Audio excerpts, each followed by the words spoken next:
This bronze sculpture, in the shape of a tree and covered with ceramic butterflies, is a reminder of the 1.5 million children murdered by the Nazis during the Holocaust.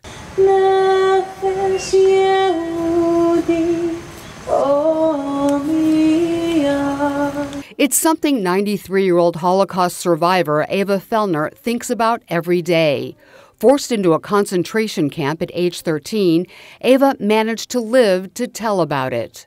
We survived because God gave us the strength. Many other Jewish children Eva knew back then did not make it, and she's haunted by those memories to this day. Listen, how can I tell you? My cousin had a baby, and she went with the baby. Do I have to tell you more? I tell you another one.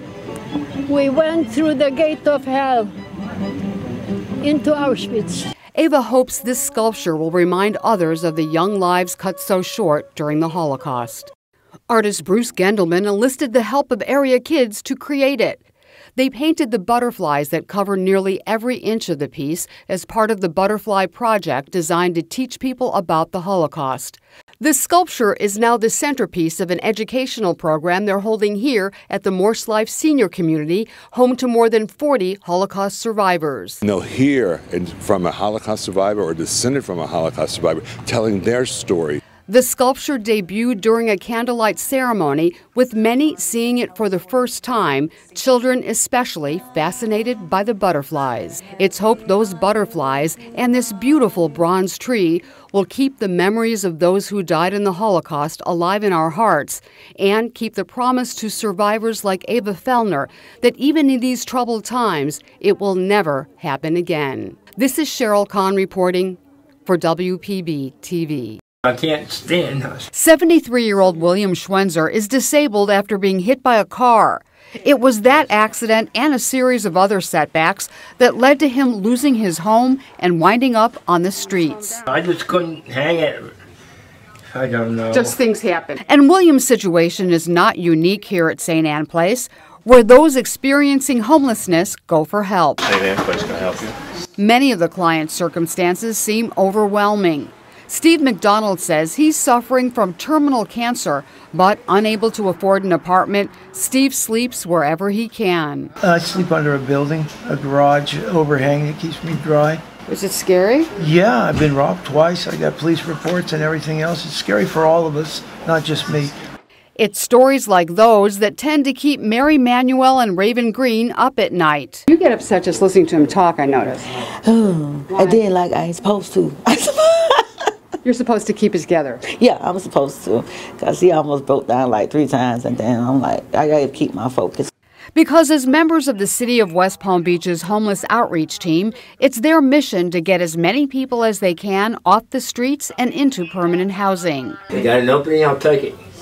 Mary used to work at the Lewis Center, which provides temporary shelter to homeless people.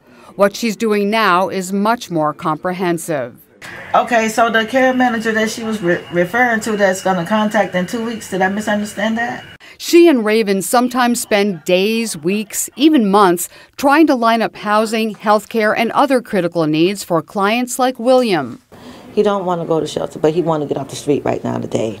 Then he don't want a roommate. It's a lot of things that he don't want and things that he do want, but, you know, I'm still trying to figure out, you know, something. Hopefully one of these phone calls I could hear something, some good news. The number of people needing services far outweighs the funding available to provide them. So many of the team's clients wind up waiting in line, especially for housing. It's hard to find housing because of the cancer, and nobody will accept me. 30-year-old Andre James says for the past couple of years he's been sleeping outside and showering here. He'd like to hit the reset button on his whole life with a new apartment and a new job. But so far, no luck. They reached out to several places, but still nothing. It's very frustrating for Andre and also for those who are trying to help him. We take everything with a grain of salt, and you just let it roll right off of you when it happens. Because if you don't, it'll potentially build up and you won't be able to do this job. Raven and Mary say they'll just keep plugging away, doing all they can to get their clients' lives back on track. and those who depend on the team hope they never stop. Don't give up on us. This is Sheryl Kahn reporting for WPB TV. Latinos Unidos. Protests like this one erupted coast to coast after Florida Governor and presidential hopeful Ron DeSantis signed into law one of the toughest crackdowns on undocumented immigrants in the country. No SB 1718. Hundreds of demonstrators marched across downtown streets past Hispanic-owned businesses that had been closed for the day in protest. They rallied in front of West Palm Beach City Hall and the Palm Beach County Courthouse, gathering supporters along the way. Because I'm Hispanic and I want to support them. Among the law's provisions, stricter employment requirements that will allow state authorities to conduct random audits of businesses suspected of hiring undocumented workers, and increased criminal penalties for human smuggling, with felony charges for those caught transporting someone from any other state into Florida. 17-year-old Sheryl Tomas, whose parents immigrated to South Florida from Guatemala, is distraught about the new law. Both of my parents are immigrants, and I've seen that we've been fighting for a very long time, and this is just a setback, so it really hurts. Sheryl says the current political climate in her home state makes her very nervous. It has become scary. It wasn't like this. The law goes into effect July 1st. Protesters promise to voice their opposition to it up until that day and beyond. Latinos Unidos. This is Sheryl Kahn reporting for WPB TV. Don't get close at me. No problem. Dealing with stressed out residents upset about hurricane damage, even wanting to take matters into their own hands. Hey, I got it. They don't want to move, I do it. All part of the job, facing crews who are trying to clear the streets and get things working again after a big storm. In this case, these are actually city employees role-playing during a hurricane drill. We have just been through a major hurricane. Let's move further out of the zone, please. But what they're reenacting is not far from some of the real-life scenarios that have played out in the aftermath of hurricanes and other disasters. Team reported that a citizen helped themselves to their chainsaw, so they no longer have a chainsaw. Learning how to do their job safely and keep calm while under pressure and exhausted was a big part of the exercise. Our biggest job is not only this part where we're doing first push and we're doing life-saving operations. Our other job is to communicate, and we want to make sure that we get those communications out there so everybody knows what's going on, and that way they don't get upset when we're not communicating with them.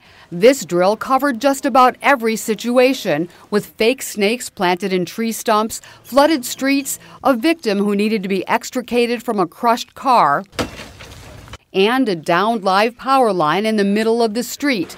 Crews and firefighters took the drill seriously, cleaning everything up and putting things back in order.